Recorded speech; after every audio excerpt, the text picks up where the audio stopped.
So I was talking about procrastination as just a habit, and that if you created it, you can uncreate it. And that's nice to think about, but then it might come into the mind, well, how do we do that?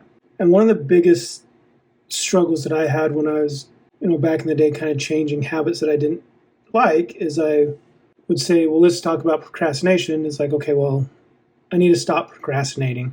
And I mentioned before, what you think about or what you imagine is what you project or what you create. And so even though we're thinking we're doing good by saying, I'm going to stop procrastination, I need to stop doing this, whether you're procrastinating or you're talking about not procrastinating, it's the same coin, just two different sides.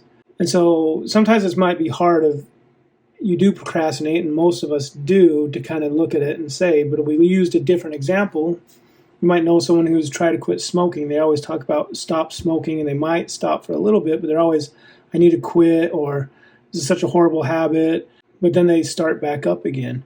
One of the biggest tricks or keys, or maybe even a secret, if you want to call it that, is to replace it with a new habit and then start imaging that.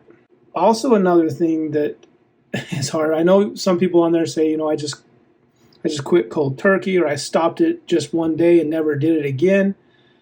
That's a very small percentage that can do that, and it's usually because something astronomical happened around that event and then they're able to stop it.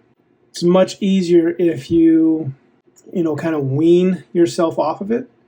Just don't kind of go cold turkey or go 100% the other way, because you'll probably swing back the opposite direction. One last trick that I like to do is kind of playing with the mind and saying, hey, if we do this, then we can relax a little bit, or, that's all procrastination is just chilling out and putting things you need to get done at a different date. And so then kind of, instead of fighting the mind, try to be a friend of the mind, if that makes sense. Hopefully these tips help. These are some of the things that I've done to try and change habits, or have changed habits successfully. If you have any questions, stories on things that have helped you change habits, post them in the comments. Other than that, we'll see you next video. Thank you.